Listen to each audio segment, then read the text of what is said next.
Hey guys, what's up? Welcome back to the channel. It's Cynicalex, and today I want to renew the conversation about CTPs and obelisks on characters because I've made quite a lot of additions to the CTP master list, which is basically the best options to equip a character for almost every character in the game. Now, every character in the game is listed with their newest uniforms and their latest equipment, most prized and of value when you're kind of weighing the different options for them. We're not talking about Winter Soldier with any other uniform other than Infinity War.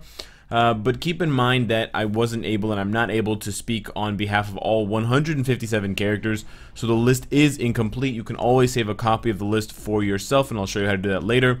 And you can always edit the list and add your own thoughts and ideas, and I welcome, as always, your input on this so that I can further fill out the list, because there are definitely still quite a few white spots where there's no information.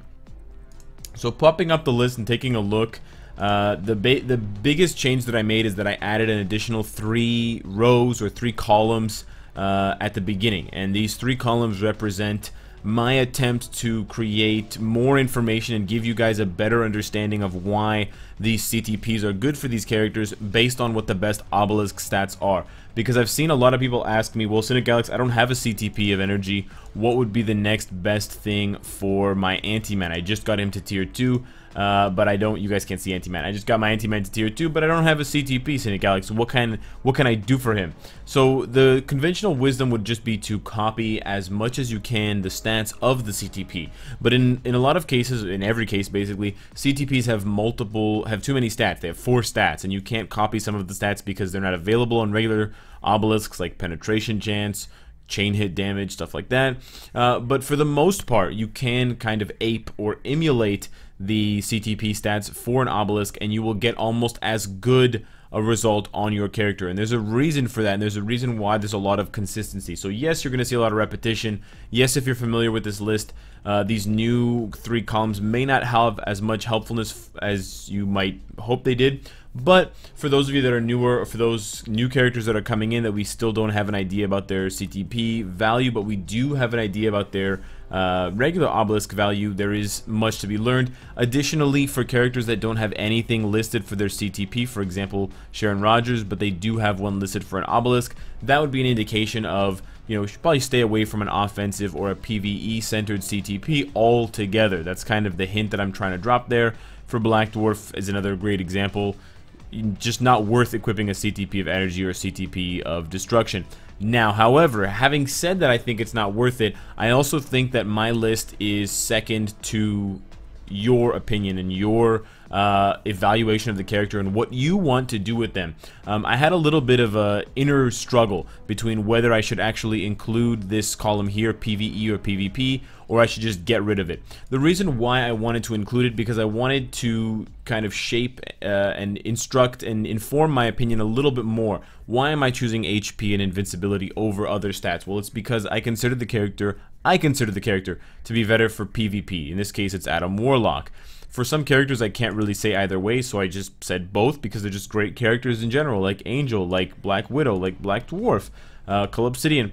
But ultimately, it doesn't matter what I think of the character. If you see a character like, I don't know, Corvus Glaive, and I said PvP, but you really want to make him a PvE beast, and you want to give him a CTP of energy or a CTP of destruction or something else, do that.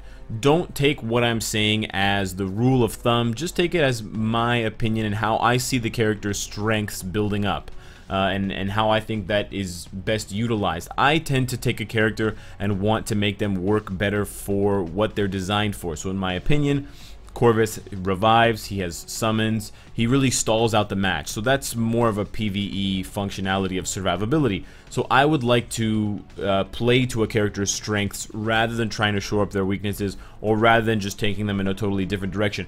But that does not matter. It's just my opinion. Please don't rework your characters just because I said that they're a PvE or a PvP character and you thought or did otherwise. Stick to your guns, follow your instinct, and ultimately have fun with the game.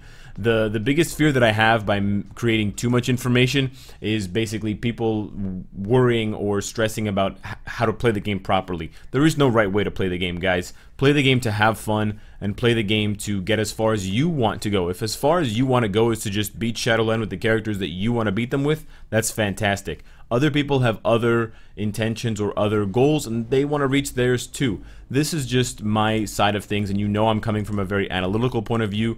I'm coming from a point of view of maximum efficiency, but it's not always the most fun way to play, and I'll admit that now. I know it's not, and I have to deal with that on my own, but I do. So moving along and describing this in a little bit more detail, GBI stands for Guard Break Immunity, or Immune to Guard Break, ITGB. And this is just the priority. Priority means how important is it for the character. It's pretty straightforward. So most characters have either high, medium, or low. Very few characters, but some, like Singularity and Black Dwarf, will say no, which means do not equip them with Guard Break Immunity because they already have it as their native stat. And it's an extremely rare passive to have, but it exists. You can go and check it in your games now.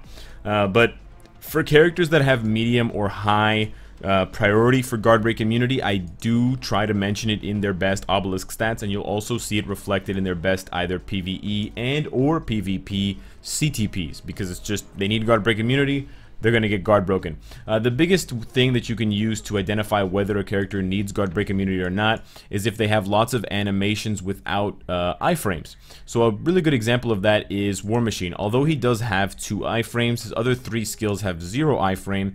In addition to that, while he does have a guard hits are guard breakable, so they don't offer any protection against that. You will get guard broken, and you don't want War Machine to be interrupted during any of his animations because then he's going to lose damage, so that's why Guard Break Immunity is so good on a character like War Machine. Take a character, for example, like Magic. Magic, on the other hand, has invincibility, so this is a character where, like War Machine, she has a few iframes, but she has some very high damage skills like her 5th skill with no iframe, or her 4th skill with no iframe. However, because she has invincibility, it grants her super armor. Now, super armor we know is not as good as Guard Break Immunity, but for the sake of an obelisk, you don't usually want to double up, which means having both super armor and Guard Break Immunity. Now, this also goes back to what I was saying earlier. You should build the character the way you want to build them. So, frankly, if you're building a Magic for PvP specifically, Guard Break Immunity is great because there will be no characters that can interrupt your attacks and force you to make a basic skill attack. Even if they have penetration, like Quicksilver and others, there will just be no chance. You'll always get that hit off as long as the enemy's not iframing. So that is ultimately the choice, but as far as efficiency goes, characters who have invincibility or who have super armor, they don't need Guard Break. For everyone else, unless they have tons of iframes like Star-Lord, they probably do need either medium or high priority for Guard Break Immunity. For characters like Star-Lord, although they don't have super armor and they don't have invincibility, they have so many iframes. He's got iframes on 4 of his 5 skills, so it just comes down to the fact that he just doesn't really need it. He's very rarely going to get hit, and if he gets hit, let's be honest, Guard Break Immunity is not going to protect him. He's going to die pretty easily. He's kind of a glass cannon. The second column here is PvE or PvP, and this is a measure, in my opinion, of what the character can really excel at. So are they really going to excel at doing damage and killing a lot of enemies quickly in things like Shadowland and things like Extreme Alliance Battle and things like World Boss Ultimate? Or are they more suited for PvP, which basically boils down to Alliance Tournament, Alliance Conquest, and Timeline Battle, and sometimes, very rarely, Battle World? I will admit that I am not as comfortable, or I'm not as up to date with the PvP scene. I do play Timeline every day, and I do try to see the trends and kind of how they change, but I do stay quite far away from Alliance Conquest because I dislike it, and recently, because of Alliance shift-ups, I haven't been in Alliance Tournament, but I've been keeping my ear to the ground and hearing what people have been saying about current builds and kind of which characters are dominating. So I think, although I don't have as confident a build idea for all characters for PvP as I do for PvE, I think it's still reasonably well informed given the nature of these suggestions. And then finally, the third column are just obelisk stats. These are stats that you can look for in the character if you want to take advantage of their strengths. So for tanky characters, characters who have a heal, characters who revive, HP is an excellent stat, of course, and recovery rate is another stat that's good if the character has a heal, not if they revive. For characters that deal lots of damage quickly, crit rate and crit damage are always fantastic, so is a damage proc. In the case of seeing a slash, it means that I'm offering you 2 separate builds. Now this might be because I think the character is good for either PvP or PvE in the case of Doctor Strange, and it could just be that there are so many different stats that could make up a potentially great obelisk for Doctor Strange. I just can't list them all together because you can't have more than 3 stats, but you don't want them in odd combinations. And this was kind of the more difficult thing that I wanted to impart on you guys, which is why I need to make a video about this and why I need to talk directly about it. Combining odd stats is kind of something that I think a lot of people still do accidentally, and unless you're very desperate for obelisks, you should try to re-roll them until you have ones with synergistic stats. Now, of course, getting 3 synergistic stats is very rare, and it's very fortunate if you do. So I would aim for at least 2 synergistic stats. But for example, if you had something like HP and then crit rate and then invincibility, that's kind of, you have 2 stats that complement each other, max HP, which provides defense, and the damage, or the invincibility, which prevents damage, but then the crit rate really doesn't help you defensively. So you have defensive stat, offensive stat, defensive stat.